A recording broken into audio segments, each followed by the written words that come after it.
a nuestra penúltima clase. Ya estamos prontos a terminar. Buenas noches. Buenas noches, licenciado. Buenas noches, licenciado. ¿Qué tal? Buenas noches, licenciado. Buenas noches, licenciado. Bienvenidos. Qué gusto, Hugo. Gusto saludarlo. Todos bienvenidos. Un día más. Esperamos que todos estén bien en sus hogares, en sus trabajos y que estén acomodados para continuar con nuestro curso. Mucho gusto, Alex. Bienvenido. Hablábamos ayer sobre la sentencia. María, mucho gusto. Que da pie a que podamos reclamar los guatemaltecos de todas estas entidades, tanto públicas como privadas, el respeto a nuestros derechos, el respeto a esa privacidad, a esa intimidad y al trato que se dé sobre nuestros datos. ¿Qué sucedía? Como nos lo comentaba ayer nuestro amigo Edwin, si yo mal no recuerdo, que lamentablemente sí esa información que está viciada en muchos casos afecta a nuestros del accidente. Cuestiones laborales, como la propia Corte lo establecía. No se permite una vida digna, se restringe nuestro acceso a esos derechos elementales que nosotros tenemos. Hablábamos precisamente que la Corte establecía esa situación, establecía cómo se agrava la situación del guatemalteco cuando esa información no permite que pueda acceder a un empleo. Pero además de eso, hasta los propios aspectos del desarrollo personal, porque en el caso particular de nosotros como profesionales del derecho, para poder ser parte del colegio profesional vamos a tener que presentar esos antecedentes penales y policíacos. Para ser enrolados dentro de los registros de abogados y notarios vamos a tener que presentar esas constancias.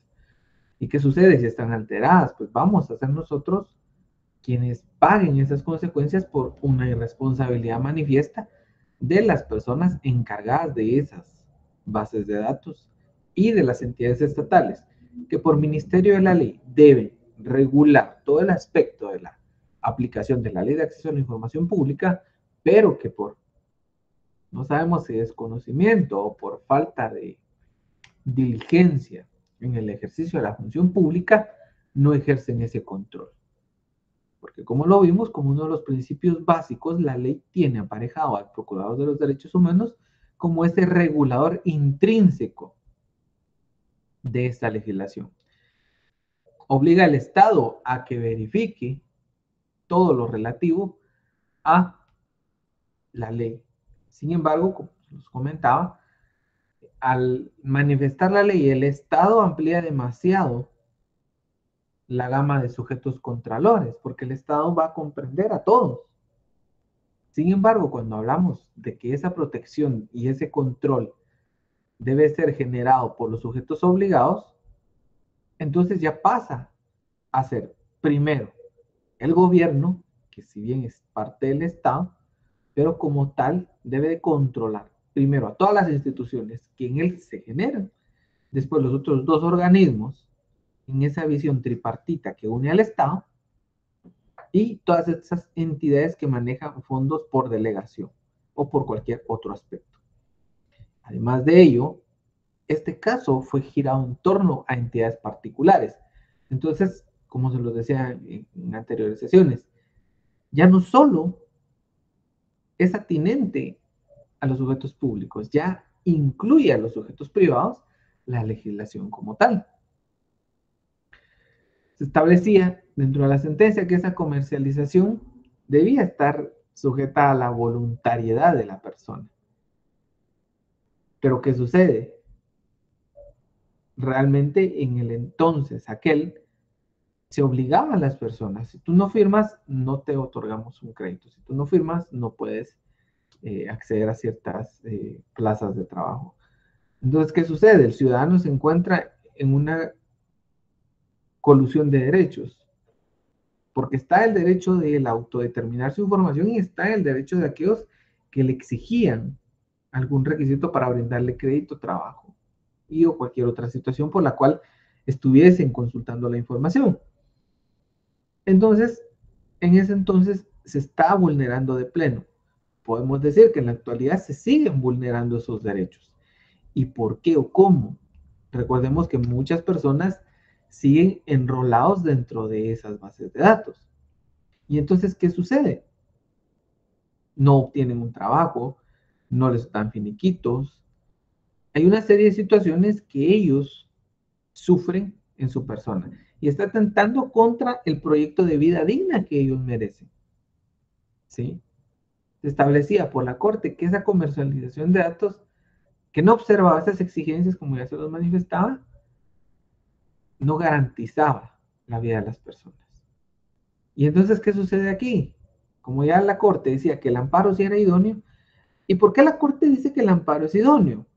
Vamos a ir a esto. Estamos hablando de la sentencia que ya emite la CC, pero esta sentencia nace de una apelación de amparo. ¿Y por qué? Porque le dijeron a la CC, los amparistas, que fueron en sí las entidades denunciadas, que el amparo no era idóneo. Porque eso había, y decían que no era idóneo porque se había tramitado por medios de una vía civil y que no era idóneo porque la ley de acceso a la información pública solo aplicaba a entidades estatales.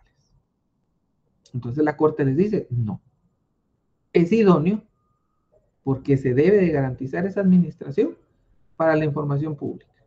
Esa información que han extraído de bases de datos o registros públicos, privados o cualquier forma.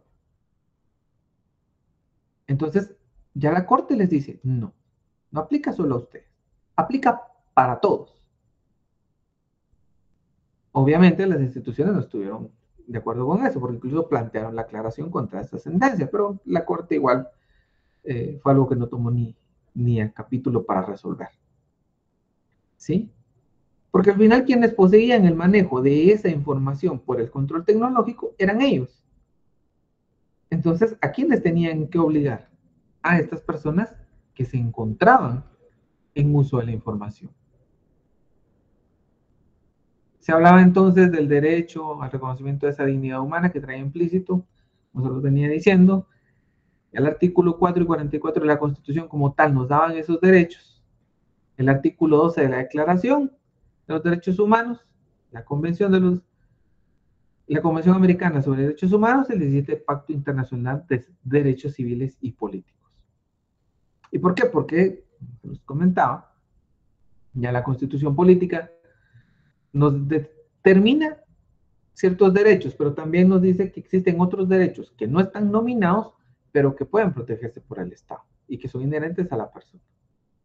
Y el artículo 12 de la Declaración de los Derechos Humanos hablaba de no injerencia arbitraria en la vida privada, en la familia o el domicilio o la correspondencia, ni los ataques a la honra o a la reputación, lo que les hablaba de la ley de la libre emisión del pensamiento. Podemos atacar al funcionario público por el ministerio de su cargo, pero no debemos atacar al funcionario ni a la familia en el rol privado de la vida de cada uno. Al final hablábamos de que no debe darse una discriminación. Ya la Corte nos definía el dato personal. Nos pregunta nuestro amigo Axel por acá. Vamos a verificar su pregunta. ¿Cómo le hacen las empresas que tienen información de un empleado que ya ha demandado a una entidad privada y luego no contratan al empleado que ya ha demandado a las empresas? Vean. Y esto es algo que ustedes tienen que tener claro al momento que asesoren a sus clientes en materia laboral. El trabajador tiene por derecho, ¿sí?, que recibir su carta de buena conducta. Cuando ustedes asesoren a una persona que vaya a requerir o acudir a la vía laboral, a la vía legal, hagan esa petición en el juzgado o en la inspección de trabajo, sea la vía administrativa por inspección o la vía judicial en los tribunales de justicia. ¿Y por qué? Porque a muchos se les olvida dar esa carta. ¿Y esa carta qué les garantiza a ustedes? Por lo mínimo que se van a contradecir. Muchas personas dicen, no, es que yo mejor digo que trabaje ahí porque van a decir que no soy idóneo porque los demandé. Sí, está bien. Pero entonces, como les decía ayer, están acudiendo a la injuria. ¿Sí? ¿Por qué? Porque la injuria es determinar situaciones que no son ciertas. ¿Y cómo es posible que a usted le hayan dicho que usted es un buen trabajador, que desempeñó un buen trabajo, aún así los haya demandado y después estén diciendo que no? ¿Sí? Obviamente, como les digo, esto ya va a ser materia de ustedes cuando asesoren a sus clientes. Porque nos centramos mucho en la reparación digna y económica y olvidamos esas reparaciones sociales que debe hacer el patrón en cuanto a los aspectos de la recomendación de las personas. Entonces, tengan mucho ojo en esos aspectos. La ley ya nos hablaba del dato personal como aquel que nos puede identificar o que nos pueda hacer identificables. Acá la Corte consideraba esa conceptualización propia y determinaba que son aquellos datos que permitan identificar a una persona. Sin embargo, nos damos cuenta que la ley es un poco más amplia en ese aspecto y que la intención de la protección de datos, esa recomendación se la tienen que dar en el momento que usted deja la empresa, mi distinguido Francisco. Ahí mismo lo dice, es parte de las obligaciones del patrono. Junto con su indemnización debe brindarle la carta de los servicios prestados. Entonces, ténganlo en cuenta, porque regularmente tienen algún conocido, algún familiar o alguien que a estas alturas a muchos de ustedes ya les han consultado algo de del mundo del derecho. Aunque sea un primo, un amigo, les ha consultado algo. Entonces, es para estos aspectos propios. Obviamente, cuando ustedes posean sus títulos, pues van a cobrar por eso, porque para eso están estudiando, se están esforzando. Y entonces, ¿qué sucedía con esa protección de datos personales? Que ese destinatario, ¿sí?, que es objeto de tratamiento automatizado de su información, desde que le obtienen los datos hasta que se utilizan, debe estar protegido. ¿Sí? Y como les decía, aquí la Corte establecía de una trascendencia social o interés legítimo del dato personal. Cuando hablamos de los sujetos obligados, se hacía la acotación de que ellos tienen que saber en cuanto al área específica que ellos manejan, pero no en cuanto a áreas que no les competen. Es como que el Ministerio de Salud Pública les pidiera saber sus cuentas, sus aspectos contables. ¿Qué le importa al Ministerio de Salud sus cuentas? Al Ministerio le interesa si usted tiene alguna enfermedad congénita, si puede tener alguna enfermedad devenida de herencias, el estado de salud que usted tiene, cómo maneja su ritmo arterial, su presión. Todo eso sí le interesa, pero su estado contable no le interesaría a la salud pública. Entonces, esa información y el interés social legítimo y pertinente. No toda información va a ser pertinente ni legítima en cuanto a esos aspectos del funcionario público. Y se establecía que esa recopilación de datos personales para comercializarse por parte de estas personas que no estaban autorizadas, se establecía que no se encontraban actualizados y que para actualizarlos debían pagar cierta cantidad. Lamentablemente en esos aspectos, estas personas van a intentar engañar a la ciudadanía, porque lamentablemente es así. No estamos descubriendo el agua azucarada. Nos dice nuestro distinguido amigo Edwin: en el caso de la Embajada de Estados Unidos, uno va a solicitar visa para viajar a su país y se encuentra con un interrogatorio personal y patrimonial. Vean, ese es un derecho de las naciones. Cuando usted entra a la Embajada de Estados Unidos, usted dejó de estar en Guatemala. Establece, conforme al derecho internacional, el derecho diplomático, los aspectos consulares, que ese es territorio americano. Usted, al entrar en la embajada, entra a territorio norteamericano. Entonces, en ese aspecto particular se rige por la legislación norteamericana. Es un interrogatorio, sí, personal y patrimonial. Hay personas a las que ni las interrogan. Eso así es. Hay personas a las que les cuentan hasta las costillas. Y hay personas a las que no les preguntan absolutamente nada. Solo llegan y ya les van a dar la visa o no. Entonces es una cuestión muy subjetiva del territorio norteamericano. Ellos se rigen conforme a sus normas. Bueno, y entonces la Corte establecía: sí, mi distinguido José, cuando usted llega por su visa, ellos ya saben todo de usted. No tenga pena, se lo saben ya todo. Ahí se ve una injerencia, pero es como que el Estado de Guatemala se pelee con la cocinera. Así pasa lamentablemente. Y se establecía que había un perjuicio en contra de los ciudadanos por parte de la Corte. ¿Por qué? Porque había ese agravio personal y directo. Se divulgaba información hasta privada. ¿Y qué establece la Corte? Les dice a todos los apelantes, señores, lo lamento, pero solo por el amparo les puedo reparar esto porque ustedes incidieron en la esfera de los derechos de las personas.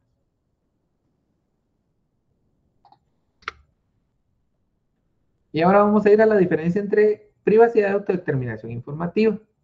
Esto es bastante importante que lo tengamos claro. Son términos que se entrelazan, pero poseen sus características propias. La privacidad la vamos a definir como aquella que consta de un aspecto de la vida de la persona, que la misma desea y es legal mantenerlos en reserva. Es como ustedes quieran vivir. Que si a las damas les gustan chaparritos, así, llenitos, flaquitos, y a los caballeros les va a gustar también una dama alta, flaquita, llenita, etcétera. Esos son gustos de ustedes. Ustedes pueden decidir qué les gusta o qué no les gusta. Que a algunos les gusta vivir en la costa, que a algunos les gusta vivir en Occidente, también. Es gusto de ustedes y a ustedes son los únicos a los que les interesa. Y pueden mantener en reserva esa información. Eso no le atañe a nadie más. Que ustedes profesan una religión es de ustedes. Que ustedes tienen un pensamiento político es de ustedes. Y aquí vamos a caer ya a la autodeterminación informativa. Que ya van a ser esas facultades, garantías y derechos que les va a reconocer el Estado a la persona y que son motivo de protección por parte de las autoridades frente a ustedes. Es lo que ustedes pueden decidir que se sepa y que no se sepa, salvo los aspectos particulares de determinados servicios a los que ustedes vayan a acudir. Entonces, aquí tenemos ya esos dos conceptos que debemos tener bastante claros. Como esto los decía, cuando la ley de acceso a la información pública trae aparejada esa protección, ya nos establece la intimidad, la dignidad y la privacidad. Muy bien. Con esto terminamos lo relativo a la protección jurídica de los datos. Si alguien tiene alguna duda, comentario, acotación o reclamo, también lo puede hacer. Estamos acá para poder servir. Lick, disculpe, en la última dijo la autodeterminación informativa se define por las facultades, garantías y derechos que le son reconocidas a la persona por parte del Estado, ¿verdad? Sí, recordemos que el Estado ya por parte de la Constitución nos define ciertos derechos, pero el artículo 44 de la Constitución establece que no obstante ya el Estado taxó dentro de la Constitución una serie de derechos determinados, pueden existir otros derechos que con el paso del tiempo no se hayan reconocido, pero en la actualidad, por ese desenvolvimiento tecnológico, se deben reconocer. Obviamente, en Guatemala ese aspecto ya lo determinaba o lo determina la Ley de Acceso a la Información Pública. Sin embargo, no se conoce como tal, pero ya se define en el año 2014 por parte de la Corte dentro de la sentencia. Entonces, porque ya les reconoció que ese derecho a una vida digna, al trabajo, a la intimidad, a esos aspectos particulares de la persona se les debe de proteger. Y si ellos no quieren exponer ciertos aspectos, ellos tienen esa libre autodeterminación de decir si quiero o no quiero. Pero hasta ahí llega este espectro de los derechos. Muy bien, entonces vamos a continuar. Sí, Cindy, adelante. Buenas noches, licenciado. Yo tengo una pregunta. ¿Cómo funciona cuando, por ejemplo, se dan casos de los más comunes, ¿verdad? Que, por ejemplo, viene una persona y graba un video íntimo con su pareja.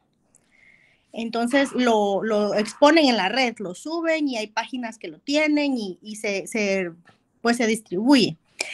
Se han dado casos en los que logran borrarlos y o sea, los bajan totalmente en todas las plataformas, pero hay otros casos en los que no. ¿cómo es que se logra bajarlos y cómo es que se logra que todavía se mantengan en circulación? Ok, Cindy, muy buena pregunta. Verá, ¿qué sucede acá? Acá hubo en principio una libre autodeterminación. Le voy a pintar los dos escenarios que ocurren acá. Existe uno donde las parejas lo suben bajo su libre albedrío y se mantienen en la red. Algo que tenemos que tener bien claros como estudiantes de Derecho y como parte de este curso es que lo que se sube a Internet ya no se elimina. Eso va a quedar en la red por siempre y para siempre. A menos que haga un apagón mundial y que todos los servidores se vayan que mueran. De lo contrario, como esa información ya circuló, ahí hubo la autodeterminación. La gente no les pidió que lo subieran, ellos lo subieron. Ahí bajarlos, ya no se puede. Porque se hizo de acceso público. Solo si reseteamos todos los sistemas del mundo. Pero aunque se reseteen, recordemos que la información puede recuperarse. Entonces, también está un poco difícil. Ahora, vamos al segundo caso, mi estimada Cindy, donde viene solo uno de los dos sujetos que grabó dicha actividad, carga el video y la otra parte no. ¿Sí? Porque ahí sí existe un caso de violencia contra la mujer. Pero solo contra la mujer, lamentablemente. La ley no es integral. Así que jóvenes, si los exponen, ya solo hay delito contra el honor. Pero más no va a haber. Así que tengan cuidado con lo que ustedes graban. Pero solo a ese aspecto punitivo podríamos ir. ¿Por qué? Porque existió una libre autodeterminación en ambos casos al primer punto, que fue la grabación del video. La exposición es lo que va a cambiar dependiendo de si fue la pareja en consentimiento que lo subió o fue solo una de las partes. Porque realmente, como le digo, nos encontraríamos en el segundo caso ante violencia contra la mujer, porque sí se está abusando de esa relación de poder. Entonces, como le digo, así es como funciona acá y cómo funcionan las redes y el Internet a nivel mundial. ¿Qué hacer para que borren la información? Eso sí va a estar complicado, porque tendría que acudir a cada plataforma y a cada página que ha adquirido ese video para poder decir que no autorizaron a que lo subieran. ¿Sí? Eso sí sucede y ha sucedido, no en Guatemala, pero existen casos comprobados donde una persona denuncia ante esas páginas que el video no fue cargado por ellos a esas plataformas y los borran. Lamentablemente con la exposición, y recordemos, en el mundo hay miles de millones de personas. Muchos cuando miran estos tipos de videos lo que hacen es descargarlos. Entonces ahí sigue la exposición. Porque la creación de usuarios mediante un salto de IPs va a ser y sería infinita. ¿Sí? Entonces, esa es la única respuesta que le tengo a su pregunta, mi distinguida Cindy. Y sabe, licenciado, que nosotros tuvimos un caso similar con una sobrina. Pues ella tuvo una relación con un muchacho y él estuvo, ¿cómo se llama? Difundiendo fotos. Incluso cuando ella fue a hacer la denuncia, no sé, ya fue hace varios años, entonces yo no sé si había en sí como el juzgado de la mujer. Y el mismo policía le dijo que si ella tenía las imágenes, que se las mandara como prueba. Fíjese, entonces ella ya le dio miedo y él la estuvo acosando mucho tiempo, difundiendo a la familia, las fotos, o sea, sí fue un caos, pero nunca se pudo hacer nada legal porque las autoridades prácticamente la hicieron de menos por haberlo hecho, ¿verdad? Y el policía sí le pidió los datos y incluso hubo uno que hasta le escribió cuando ella dejó su número de teléfono. Sí, entonces, mire, lo que debería hacer usted ahorita en principio es verificar el tiempo de la comisión del hecho. En derecho penal hablamos de tiempo, modo y lugar. Eso es lo primero que tenemos que determinar. Tiempo cuando se cometió. ver qué figuras jurídicas estaban presentes en ese momento y determinar el tiempo de la prescripción. Si era menor de 18 años, si era adolescente el joven, yo podría decirle que es posible que ya hasta le haya prescrito la obligación, dependiendo del tipo de años, porque según la ley de protección, ellos sí es desde la comisión, no es de que se denuncie, desde que se denuncia, es desde la comisión del hecho que prescriben los mismos. Entonces, como inicio, el único consejo que yo le puedo dar en cuanto a aspectos puramente procesales es ese. Verifique cuándo fue el hecho, verifique qué figura legal estaba en ese tiempo y la edad de la persona que lo cometió. Con esos tres ya puede hacer algo. Sí, ahora ya uno tiene más información, ¿verdad, licenciado? Y ya a estas alturas ya se le da a uno por lo menos la idea de por dónde. Pero sí, eso me dio mucha duda con toda esta, pues, qué es lo que uno divulga y qué es lo que está autorizado a divulgar, ¿verdad? Al final eso es la autodeterminación informativa. O sea, hay muchas personas que en redes exponen hasta su vida de carácter sexual, pues sí. Para ellos es normal. Entonces, como les digo, es esa autodeterminación que tenemos todos de decidir qué hacemos o no hacemos con nuestra vida. Al final, como se los he dicho yo aquí, puedo decirles que está bien y nada que está mal, porque esa libre determinación es de ustedes como personas en cuanto a su vida e información. Y nadie tendría derecho a juzgarlos por esos aspectos propios y particulares. Bueno, por el orden, vamos con Yulady. Me levantó la mano, adelante.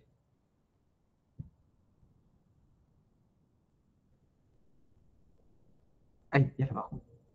Bueno, solo... Perdón, Lee, me equivoqué. Saludos. Me da pena.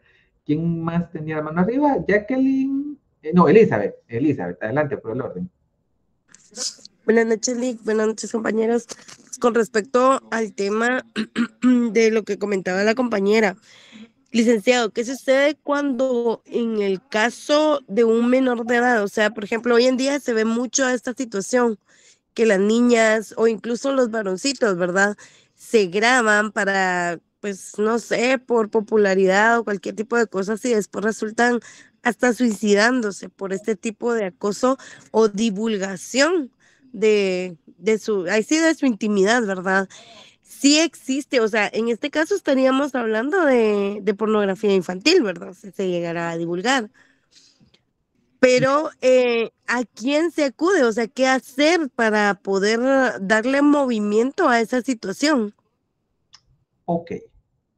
Bueno, como le digo, aquí vamos a ir a los aspectos propios de las leyes. ¿Por qué?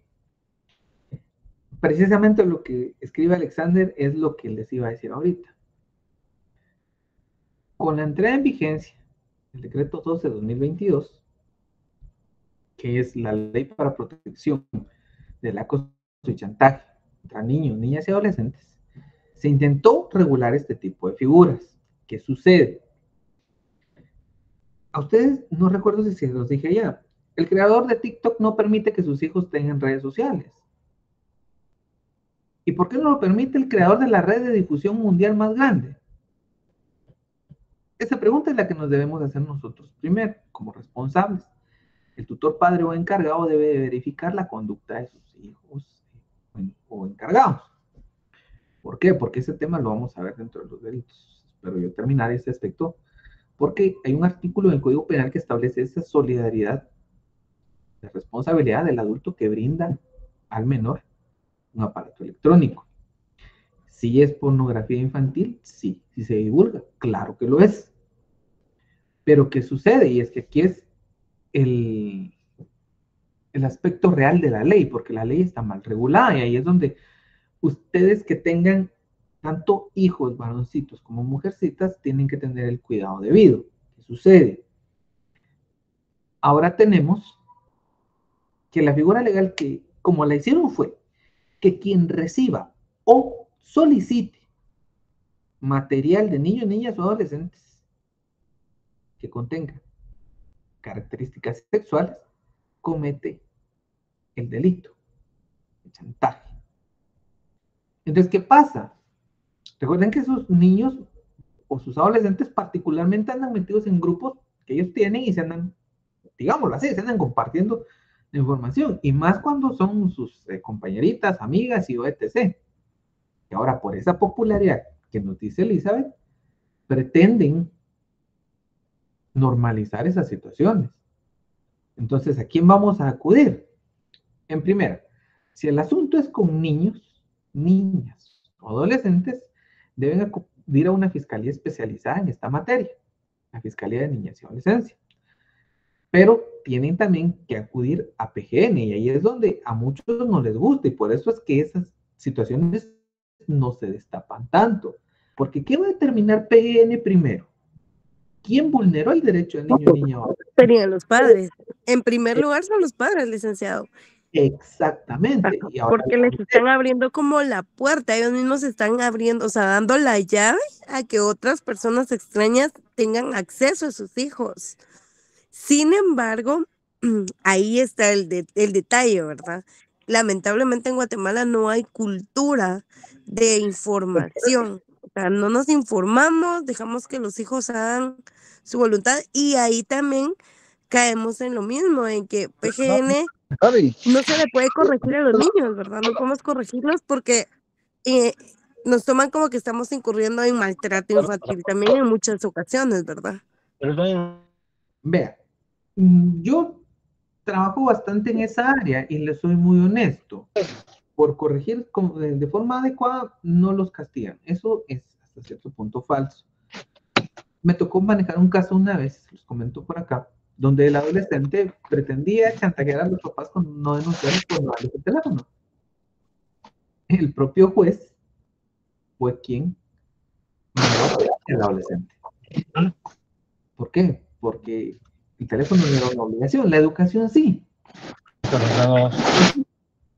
Eso ya viene con la responsabilidad y por eso les digo, la PGN va a responsabilizar a los padres también por esa falta de cuidado debido. Y es peor aún, si es solo mamá quien tiene al niño y sucede esto, al niño, niña, adolescente, si es solo mamá, papá muchas veces va a irse en contra de esta situación. Y si es al revés, es mamá quien se va a ir en contra.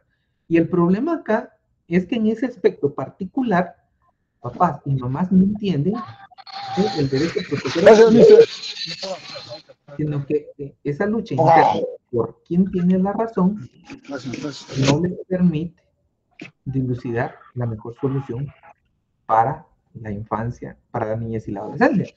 Entonces, este es un tema que sí es bastante complejo, porque se trata de educar a los padres. Recordemos que antes era la televisión.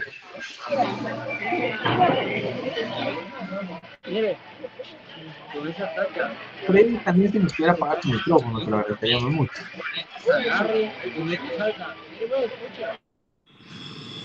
Muy bien. Entonces, Perdón. Sí. para concluir este aspecto. Entonces, ¿qué sucede acá? Cuando tengan un caso así, como les digo, si es un adolescente el que está chantajeando a los niños, ¿por qué pasa? Sabemos qué pasa.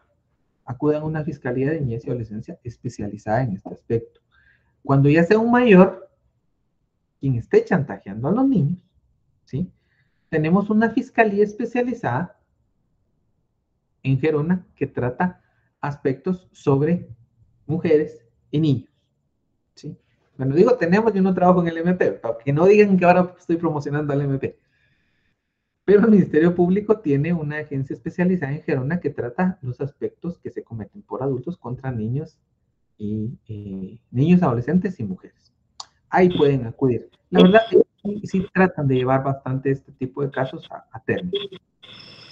Sí, me imagino, Nick. O sea, le hacía el comentario porque pues yo he trabajado en ese ámbito.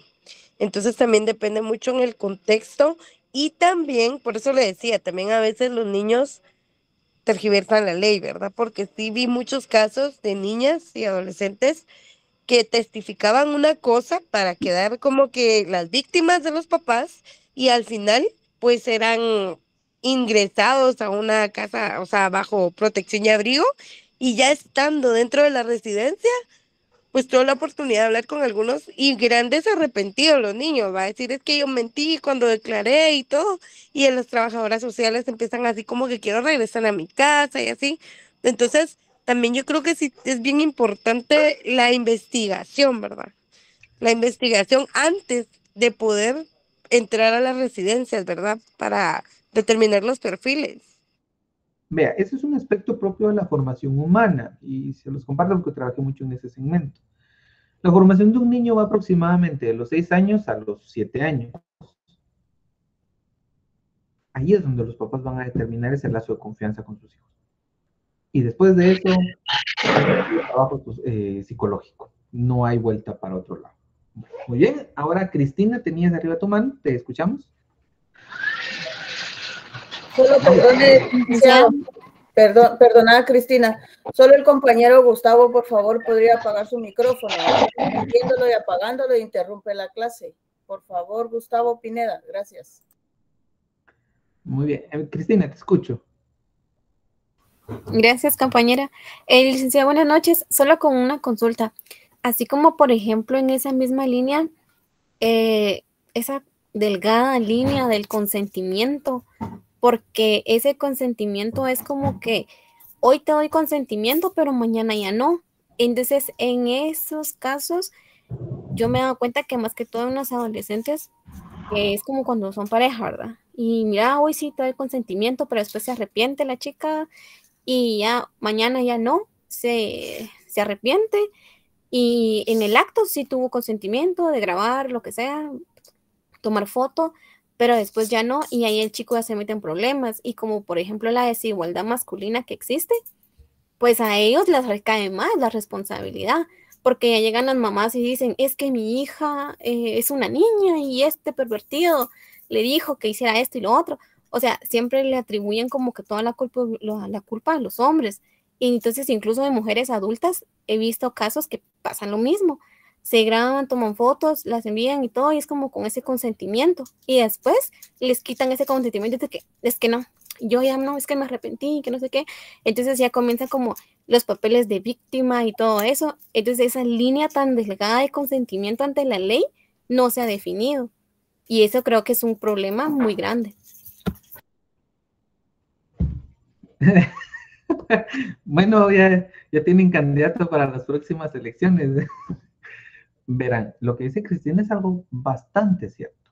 Hay una línea demasiado delgada entre el consentimiento y entre ir a la cárcel.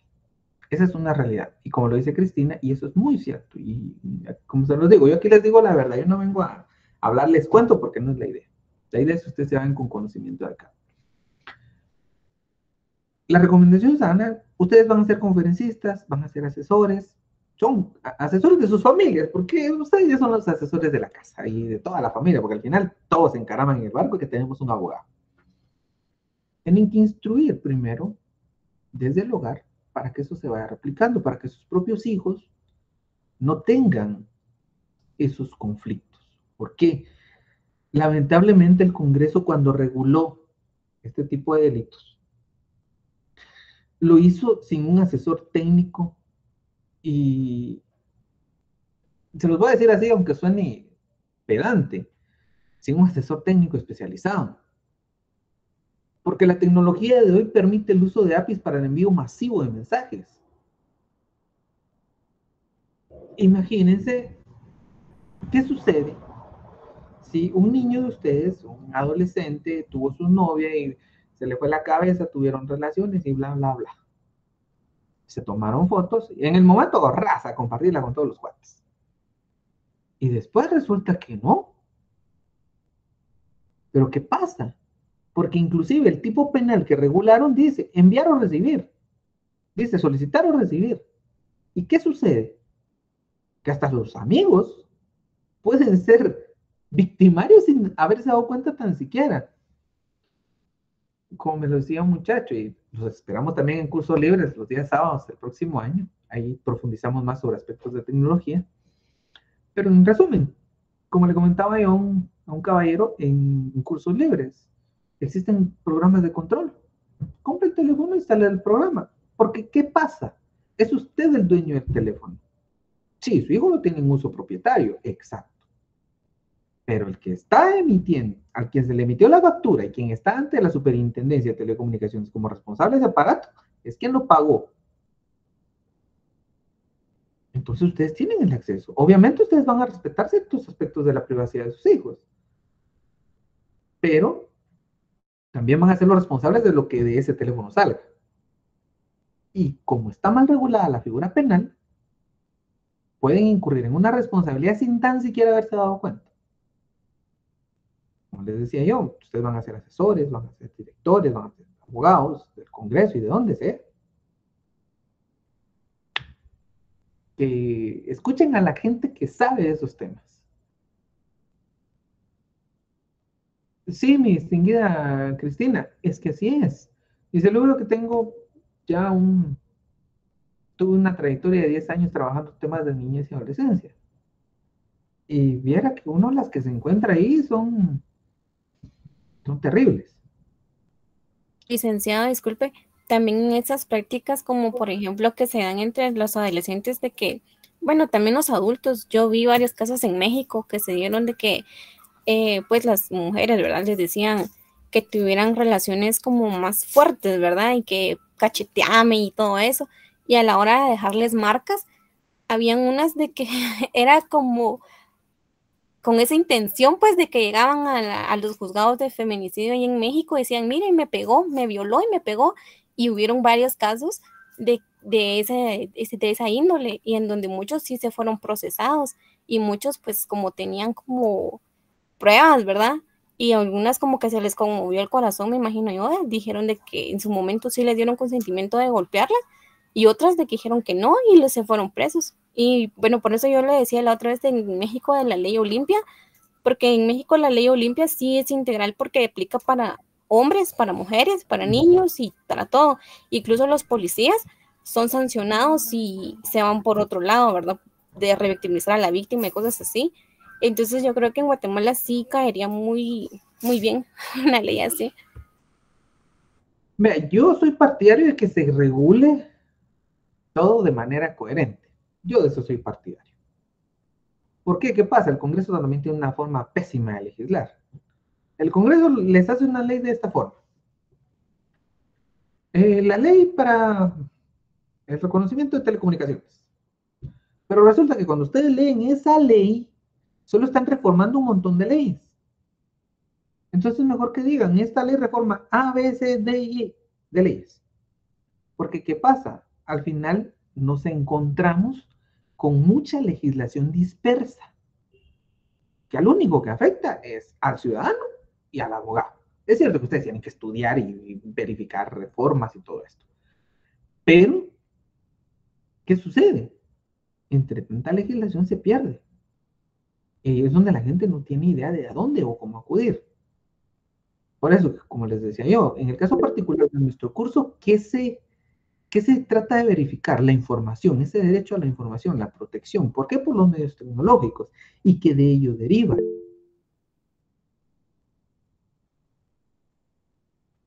Entonces, ¿qué sucede? Sería bueno que se legislara de una forma integral y que se creara el título propio y pertinente para los delitos de tipo informático, pero que ahora sea de persecución pública, que ya no sea una instancia particular. En el caso del decreto 12/2022, sí es instancia pública la que persigue porque son niños, niñas y adolescentes. Y se regula un tipo penal específico para aquel que los chantajea a ustedes como padres o como tutores o encargados. Eso sí lo hace la ley y eso está muy bueno. Pero el principal tipo penal está mal regulado. Entonces ahí sí hay una dicotomía en cuanto a la presunción de inocencia. Obviamente, debería no solo bastar con la denuncia, que es lo que pasa. En Guatemala muchas veces se condena solo con la denuncia. Obviamente, para eso tenemos psicólogos y expertos en institutos nacionales de ciencias forenses para determinar esos aspectos. Porque sí, por medio de estudios psicológicos se ha determinado en muchas ocasiones que la supuesta víctima lo que está haciendo es mentir con tal de perjudicar a la otra persona. Como nos dice nuestra amiga Cristina, en México ahora están pidiendo consentimiento. Pero digan ustedes como personas adultas responsables y conocedoras de la vida, a la hora de el acto sexual o la relación, muchos andan pensando en firmar un consentimiento. No. No.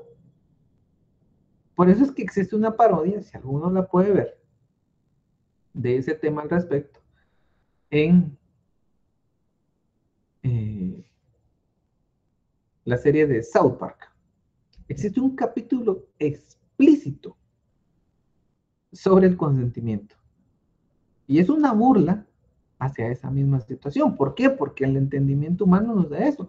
Obviamente tenemos que castigar a aquel que haga las cosas mal, aquel que sin consentimiento ataque a una dama o a un varón o a un niño o a quien sea.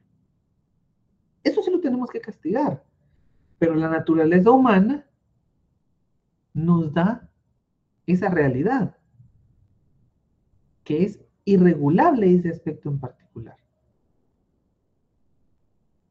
Obviamente, como les digo, si a ustedes se les presenta la ocasión de firmar un contrato de consentimiento, mejor háganlo, porque la ley de femicidio se los va a llevar a los caballeros por delante. Y no va a ser hasta en apelación, hasta en amparo que puedan salir de ese gran problema. Lamentablemente, nos gustaría que fuera más objetivo ese aspecto, pero quienes juzgan o atacan los aspectos de violencia contra la mujer regularmente están muy viciados a las teorías de género. Yo no estoy ni en contra ni a favor, estoy en contra de la igualdad. Yo estoy a favor de la igualdad, perdón. Perdón por la mala relación de ideas. Pero sería mejor estar a favor de la igualdad. Porque, ¿qué pasa? Acá muchos caballeros están expuestos a lo que nuestra amiga Cristina nos dice. Estamos en un aspecto de desigualdad. Y en cuanto a adolescentes, están mayormente frente a una desigualdad. Entonces, tengan claro ese aspecto. Sí, Noé, adelante. Gracias, licenciado. Y así como, por ejemplo, en este tema, ya que la informática, bueno, actualmente tenemos muchos avances tecnológicos, incluso diferentes aplicaciones, ¿verdad? Y uno del caso acá, digamos que uno de los derechos inviolables para toda persona es el derecho a la privacidad, ¿verdad?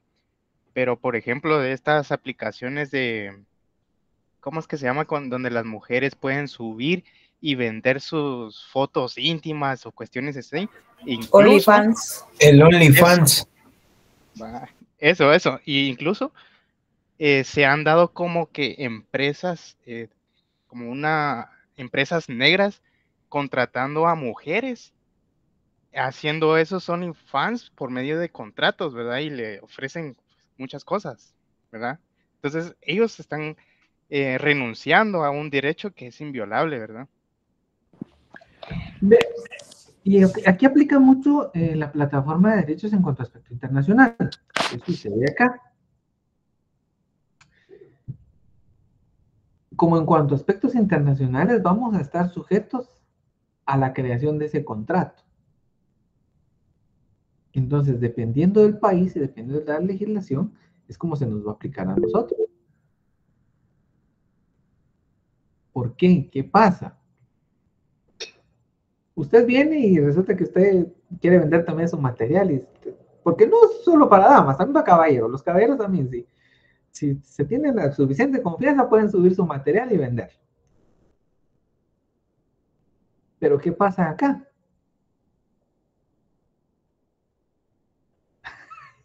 Cuando pida las dos excepciones de la información privada, confidencialidad y reservada, ya saben, eso que no se les va a olvidar. Licenciado, pero eso no sería ya la autodeterminación. Exacto, para ahí va mi distinguida Cindy. Lo que nos dice nuestro amigo Axel es precisamente lo que estamos hablando. Es la autodeterminación que ustedes tienen. A ustedes les ofrecen un contrato y ustedes dicen, mire, yo no lo quiero. Entonces, ahí quedó. Pero si usted firma el contrato diciendo, mire, vamos a exponer públicamente, vendamos mi material y que entre billete. Ahí ya se dio su autodeterminación. ¿Sí? ¿Por qué? Porque la plataforma solo le va a dar la visibilización. Y le va a garantizar hasta cierto punto, no su privacidad, sino que personas que no tengan un acceso y que no paguen por ello, no lo tengan. Pero en sí esa autodeterminación ya la vendió desde el momento que aceptó un contrato con un tercero y desde que aceptó cargar su información a la plataforma. forma. Ahí es donde juega la autodeterminación, porque en principio es uno el que la va a defender. Cuando uno ya no puede es cuando entra el Estado a decir, mire, yo le garantizo estos derechos. Pero si uno no la defendió, ya no puede ir con papá Estado y decirle, mire, fíjese que me están haciendo esto. ¿Por qué? Porque ¿qué le va a decir? Pero mira, en tal fecha firmaste un contrato y dijiste que no te importaba tu intimidad. Entonces, por eso les digo yo siempre, tienen que ver el momento en que se está llevando a cabo cierto acto, cierta acción, para de ahí partir y determinar ustedes, bueno, aquí hay un ilícito, aquí hay una vulneración de derechos, aquí puedo ir por una vía administrativa, aquí puedo ir por lo penal. ¿Por qué? Porque a partir del momento de la comisión de una acción es que uno va a trabajar. Muy bien, aclaradas todas las dudas. Si alguien tiene una más, la contestamos de una vez y si no, seguimos. Bien. Entonces vamos a pasar a nuestro último tema. Que como es diciembre, en diciembre se nos restan algunas clases, pero vamos a entrar a este tema todavía. Bien, vamos a los delitos informáticos y los delitos mediante el uso de las tecnologías de información y comunicación. Cuando hablamos de delito informático, ya anteriormente determinamos, el derecho informático va a regular esas tecnologías de información y comunicación. Entonces ya pasamos al delito informático como parte de ese derecho que ya se encuentra regulado, porque tiene figuras específicas. Aquí vamos a aplicar la definición de delito informático como toda conducta ilícita que puede ser dirigida a alterar, socavar, destruir o manipular cualquier sistema informático o alguna de sus partes componentes que tengan como finalidad causar una lesión o poner en peligro un bien jurídico determinado. Los delitos mediante Lo que se acaba de dar, que se cayó el sistema de finanzas. Ari, tu micro. No sé. Bien, los delitos mediante el uso de las nuevas tecnologías ya nos determinan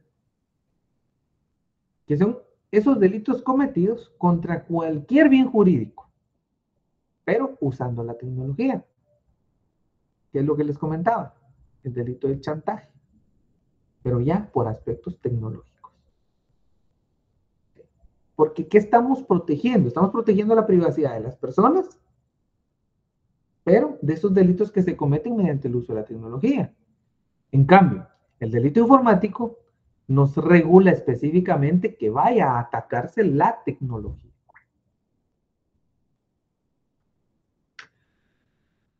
Vamos a partir de que en el derecho penal como tal, no tenga pena, Ari. En el derecho como tal, en el área penal, vamos a cambiar el sujeto activo y el sujeto pasivo. Hablábamos en la ley de acceso a la información del sujeto activo y del sujeto obligado. Acá hablamos del activo, que es aquel que comete la acción en contra de una persona, y el que recibe esa lesión va a ser el sujeto pasivo. En el ambiente tecnológico se le va a denominar de diferentes formas: hacker, cracker, pirata informático o ciberdelincuente. Sin embargo, para tener un aspecto muy general, nosotros lo vamos a conocer como hacker. Como decían muchos, es que hackearon a finanzas, hackearon a todo el mundo en Guatemala, pero resulta que no se perdió ninguna información. Lo único que pasó fue que no se pudo comprobar ciertas transacciones. Y si nos vamos a la conceptualización, pues dice que mayormente va a destruir. Para ahí va enfocados los verbos. Entonces, tenemos que ponernos a pensar, ¿realmente habrá sido un delito informático o habrá sido una desobligación informática? Se nos ha establecido teóricamente que el término hacker va a provenir de cortar, tajar o hachar algo. Y el término cracker ya venía de romper. Sin embargo, en conceptos generales les vamos a conocer como hacker. En cuanto al campo informático, sí hay una diferenciación. El hacker más que todo va a ser el entusiasta, aquel que quería saber hasta dónde podía llegar. Y el cracker ya va a ser aquel que va a empezar a destruir recursos y o a beneficiarse de esa acción ilícita.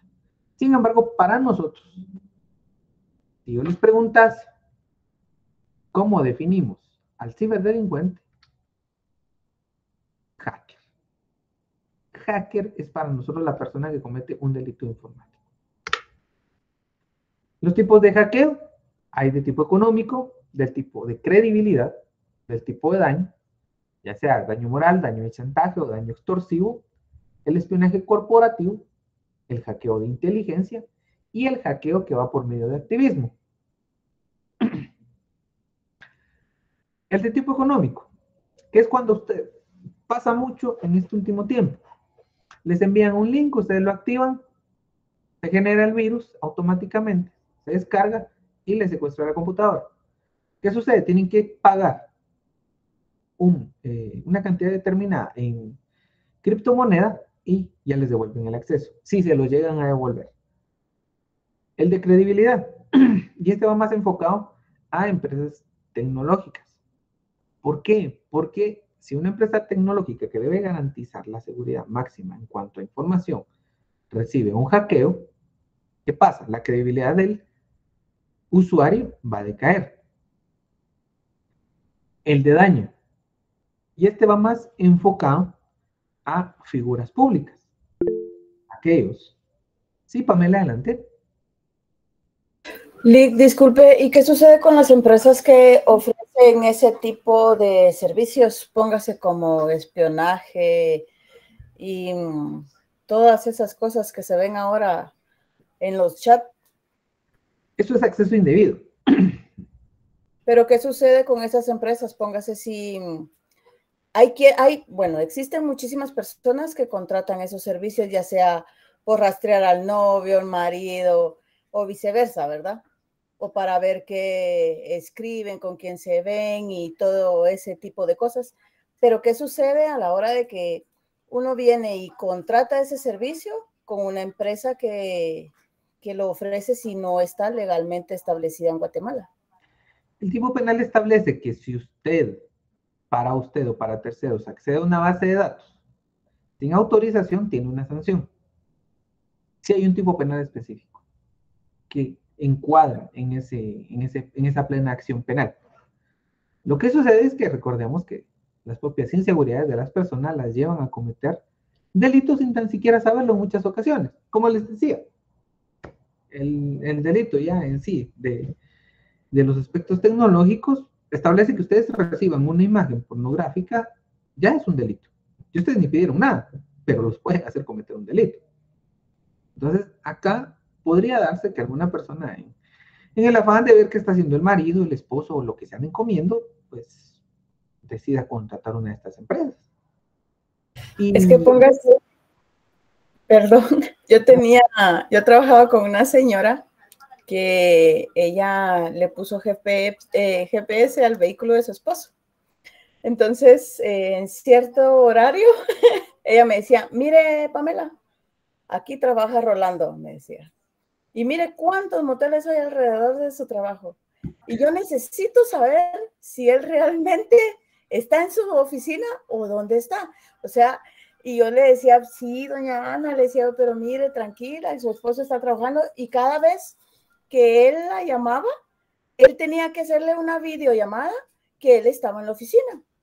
Y una vez estando ahí, él estaba con el pelo mojado. Entonces le dijo ella, ¿pero por qué estás con el pelo mojado? Le dijo, ay, mi amor, le dijo él, es que yo estaba sudando, le dijo, porque mira el área donde estaba, había mucho calor y que no sé qué, no, Rolando, y empezó toda histérica, ¿verdad? Entonces, realmente es enfermizo a veces ese tipo de situación, ¿verdad? El querer realmente saber dónde está, dónde va, cuándo viene, a qué hora sale, hasta a veces hasta qué come. Eso yo siento que ya es pasarse de un límite, ¿verdad? Si no hay confianza, entonces mejor que se separen, que no vivan traumados y traumando a los demás a su alrededor, pues porque no se vale. Sí, vea, sí existe el tipo penal que podemos encuadrar en esa conducta. Como le digo, lamentablemente, muchas personas no logran determinar que eso ya es una enfermedad, ¿verdad? Ahí es donde ya, no voy a decir nada del divorcio porque después me regañan, pero hay opciones como los psicólogos, como los sacerdotes, el pastor para que puedan ir a conversar, y si ya no se puede, pues que ellos les digan qué hacer, ¿verdad?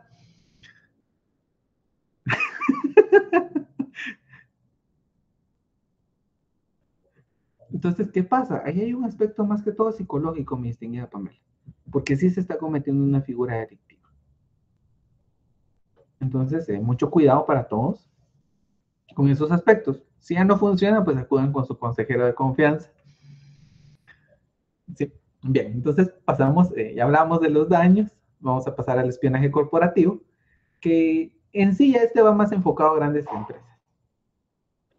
Ya ven, tienen un segmento ahí bien potente para trabajar más adelante. ¿Por qué se dan en cuanto a empresas? Porque recordemos que cierta bebida, que es muy famosa por su cola, los esperamos en cursos libres, por allá estaremos también. ¿Qué pasa si a esta empresa de cola, la más famosa de todas, le descubren la fórmula? Se viene abajo. Y eso es lo que no se quiere por parte de las grandes corporaciones. Por eso es que ellos sí pagan por unos sistemas de seguridad adecuados. ¿Qué es lo que mayormente los estados no hacen? Ahí ponen al hermano del vecino que es ingeniero en sistemas y que dice que sabe un montón y que al final ni siquiera sabe cerrar sesión. Entonces, ese es uno de los problemas en cuanto a la seguridad informática. El de inteligencia, que se da más entre estados, por las grandes potencias, ¿verdad? Nosotros tenemos que pedir, nosotros no tenemos nada que ver en ese aspecto, porque sin embargo las grandes potencias mundiales sí tratan de determinar planes en cuanto a aspectos militares, que para ellas es donde va más enfocado. Y el activismo, que aquí ya podemos ir a lo que fue Anonymous, pero Anonymous, de veras, aquel Anonymous mundial, el que le podía abrir toda la información a los gobiernos y nos podía informar el chismecito de todos. Lo que pasó con Wikileaks, que al final era más que todo una compilación de información que se desclasificó mucho antes de tiempo, porque todavía no era su tiempo y nos compartieron a todos todo lo que pasaba en cuanto a aspectos de seguridad nacional de cierto estado. Entonces, estos son los tipos de hackeo que podemos tener. Ahí sí no sabemos, chisme o realidad, uno nunca sabe. Mi distinguido Edwin, adelante. Sí, Lick, con eso que acaba de decir de este Wikileaks, ese no entraría como un tipo de espionaje a nivel de países. Lo que pasa es que la persona sí era originaria de ese país. Y expuso a su país. Cuando empezó a filtrarle la información, no lo hizo para venta a otro gobierno. Lo hizo como parte de un activismo político. Esa sería la diferencia, ¿verdad? Esa es la diferencia. Okay. En cambio, que usted, lo voy a tomar este ejemplo para no quemar a nadie. Está bien. Pero ¿qué pasa? Usted es le digo, es como este niño de 11 años que ya hackea empresas de juegos a nivel mundial. Y resulta que un día viene usted y usted le va a la causa de las monjas blancas. Y usted dice, bueno, va a hackear al gobierno de Guate porque si no protege a la monja blanca, yo los expongo. Entonces, ¿qué pasa? Usted se consiguió cierta información y le empieza a divulgar. Pero antes usted les dijo, mire, si usted no protege a la monja blanca, yo le divulgo esa información. Y como no le protegieron a la monja blanca, usted empezó a divulgar la información. Ahí va el activismo, porque es político. Los live, yo les voy a ser muy honestos. Yo he visto unos cuantos de gente que dice que sabe de derecho. Hay unos pocos que de verdad le atinan a lo que están hablando. No vamos a negar que hay uno que otro que sí orienta bien a las personas. Pero hay otros que simplemente dan su criterio y su parecer. Entonces, ahí sí, tenemos que expresar nuestro criterio, pero con un fundamento legal. No es lo que creamos, sino lo que podemos determinar. Entonces, ahí sí tengo un cierto sesgo. Los Panama Papers es una forma de activismo, porque al final lo que hacían prácticamente era exponer personas. Sin embargo, al final, muchos eran aspectos comerciales. ¿Y qué hemos hablado del comercio? Que debe existir buena fe y verdad sabida. Que ustedes puedan comerciar conmigo hoy y tener cuentas en Panamá, eso es problema de ustedes. Yo estoy pagando mis impuestos en Guatemala. Y si la empresa que negocia conmigo es de Panamá, pues que los paguen en Panamá. Esa es la libertad mercantil y monetaria que debe existir a nivel mundial, el libre mercado. Pero ¿qué pasa en algunos países? Ya quieren regular incluso que si usted de este estado tiene una empresa en otro estado, paga impuestos allá y paga impuestos aquí. Eso ya raya en el ridículo total, porque prácticamente no va a tener ni ganancias. O sea, la ganancia es para los estados, y los estados deben de promover esa libertad económica. Y bueno, perdón por haberles quitado unos minutos de su tiempo, pero ya, penúltima clase. Ya mañana nos volvemos a ver. Espero que todo haya quedado claro. Cualquier duda, pues ya saben, estamos a la orden para contestarles. Nunca les van a decir por respuesta. Sí, Cristel, adelante. Ya no me habló. Bueno, sigamos, dice Axel. Elizabeth, adelante. No, antes de que se desconecte, Lick, le quiero hablar, pero cuando ya estemos solos en la clase. No tenga pena. Buenas noches, licenciado, mucho gusto. Buenas noches, damas. Gracias, licenciado. Buenas noches. Licenciado.